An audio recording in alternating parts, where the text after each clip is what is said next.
In the beginning, there was nothing but formless emptiness and darkness covering the deep waters. But the Spirit of God was hovering over the surface of the waters, waiting to act. Then God spoke, a voice filled with power and purpose, and said, "Let there be light." And there was light. God saw that the light was good, and he separated it from the darkness. He called the light day, and the darkness night. This was the first day. On the second day, God said, "Let there be a vault between the waters to separate water from water." So God made the sky and placed it between the waters above and the waters below. The sky stretched over the earth like a protective covering. Evening came, and morning followed, the second day. On the third day, God commanded, "Let the waters under the sky be gathered to one place, and let dry ground appear." And it happened just as he said.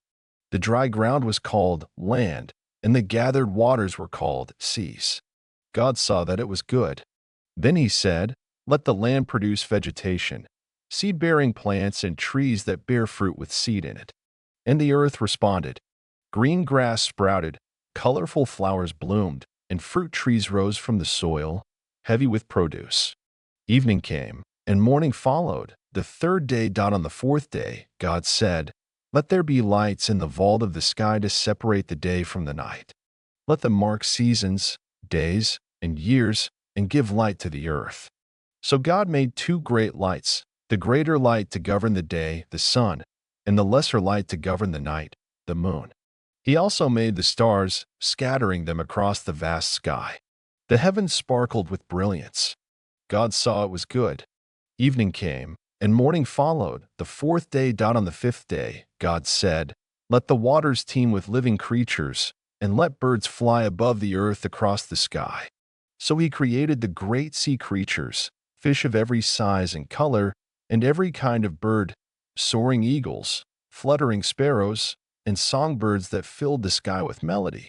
God blessed them, saying, "Be fruitful and multiply and fill the waters and the sky."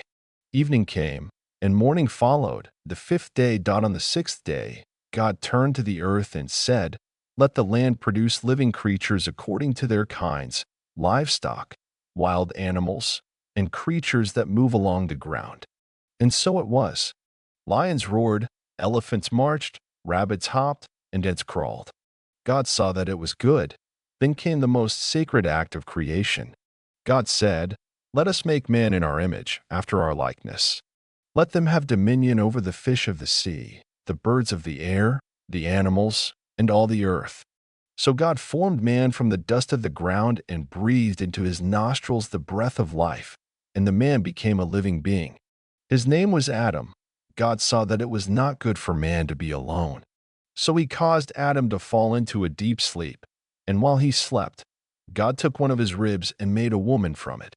When Adam awoke and saw her, he rejoiced and said, "This is now bone of my bones and flesh of my flesh." He called her woman, for she was taken out of man. Together, they were the first human beings made in the image of God, equal, loved, and given authority over the earth. God blessed them and said, "Be fruitful and multiply. Fill the earth and subdue it. Rule over every creature that moves on the ground and swims in the sea."